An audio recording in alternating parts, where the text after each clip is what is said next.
আমাদের কাছে ভোটটাও একটা উৎসব, আবার অপরদিকে ধর্মীয় একটা বড় উৎসব ইসলাম ধর্মে, সেটা ঈদুল ফিতর। যাক, যেটাই হয় সেটা আমি চাইব ওই একটাই কথা, উৎসবটা, আনন্দটা, খুশির মতো হোক। সেই উৎসব আনন্দের নামে বিভাজন না হয়, মানুষের জীবন যেন না চলে যায়, এটাই আমি কামনা করব, এটাই আশা করব। দেখুন, প্রতি বছরে এক মাস রোজা রাখার পর রোজাদারদের জন্য আল্লাহ ও রসুলের পক্ষ থেকে ঈদুল ফিতর, এটা আমাদের তোহফা। তা আর একটা রোজা, আজকে 29 রোজা শেষ হলো, আর একটা রোজা, তারপরেই আলহামদুলিল্লাহ ঈদুল ফিতর। সেই ঈদুল ফিতরের সকলকে ঈদ প্রীতির শুভেচ্ছা, মোবারকবাদ, ভালোবাসা জানাই। সকলের জীবন খুশিময় হয়ে উঠুক এবং বিশ্ব শান্তি ও বিশ্ব কল্যাণের দোয়া চাই।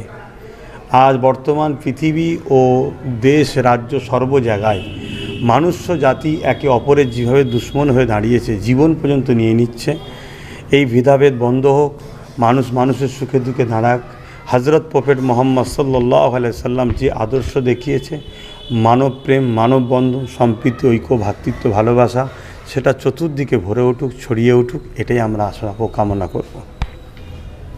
ইলেকশনের মধ্যে এবছরে ঈদ পড়েছে, ঈদুল ফিতর, কি বলবেন এই বিষয়ে?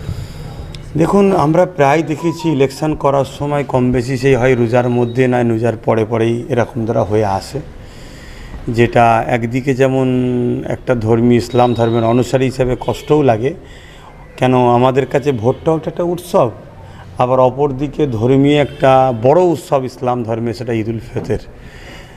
যাক, যেটাই হয় সেটা আমি চাইব ওই একটাই কথা, উৎসবটা, আনন্দটা, খুশির মতো হোক।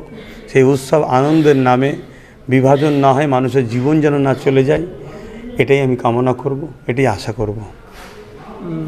আপনার ফুরফুরা শরীফ থেকে আপনারা কি ঈদ উপলক্ষে বস্ত্র বিতরণ থেকে শুরু করে অনেক কিছু করে, এবছরে কতটা কি?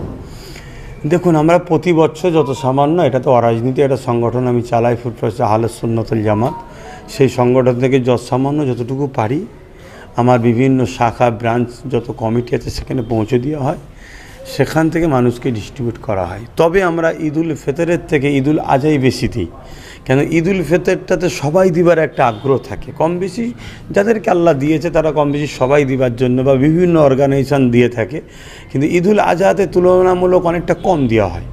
ঈদুল আজহাটাও তো আমাদের কাছে একটা ঈদ, তাই সেই ঈদে আমরা বেশি করে যাতে শরিক হতে পারি, সেই চিন্তায় আমরা সেই সময়টার বেশি গুরুত্ব দিয়ে থাকি। ঈদ উপলক্ষে অনেকে গান বাজনা করে থাকে, যেগুলো শরিয়াতে হারাম, এই বিষয়টা অবশ্যই এটা অন্যায় কাজ। আমি আমার কম জাতিকে বলবো, আল্লাহকে ভয় করুন, নিজেদের পবিত্র ধর্মকে নিজেরা কালিমা লাগাবেন না, নিজেরা নিজেদের ধর্মের যে কৃষ্টি কালচারকে বিকৃত করবেন না, আল্লাহর আযাবকে ভয় করে পরিবর্তন হন। ঈদ যে সিস্টেমে সাহাবা ও নবী, পীর অলিগণ, ইমাম, মুহাদ্দিস, মুফাসসিরিনগণ যেভাবে উদযাপন করেছে সেইভাবে উদযাপন করুন। ঈদে ইসলামিক নিয়ম অনুযায়ী কী কী করণীয়? অ্যাকচুয়ালি ঈদটা হচ্ছে আমাদের পুরস্কার পাওয়ার দিন। ঈদটা কেন, এক মাস রোজা যখন রাখা হয়ে যায়, ঈদগাতে গিয়ে ওয়াজিব নামাজ পড়া হয়, সে ওয়াজিব নামাজ পড়াবার পর হাদিস পাকে আছে, ফেরেশতারা এলান করে ঘোষণা দেয় যে তোমাদেরকে আল্লাহ মাফ করে দিল।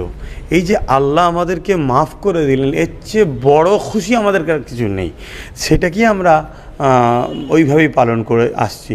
তো সেই হিসেবে আমাদের উচিত হবে 2 রাকাত ওয়াজিব নামাজের মধ্যে দিয়ে নিজেদের আত্মীয় স্বজনের সঙ্গে দোয়া নেওয়া, দেখা সাক্ষাৎ করা, অতিথি আপ্যায়ন করা, মিষ্টি খাওয়ানো, যার যেমন যেটা মিঠাই বিভিন্ন ধরনের হয় হালাল খাদ্য দিয়ে, সেগুলোকে মানুষকে মেহমানদারি করা, অতিথি আপ্যায়ন করা, এর মধ্যে দিয়ে পালন করা দরকার। এবং গরিব দুঃখী সহ অসহায় মানুষ, তাদের পাশে তো সারা মাসই দাঁড়ানো দরকার, এবং যারা আত্মীয়তা আছে, আত্মীয়তা বন্ধন করা আমরা সময় পাই না, এই উপলক্ষ করে যাদেরকে যাওয়া যায়, তাদের মনটাও খুশি হবে, এদিকে খেয়াল রাখা দরকার।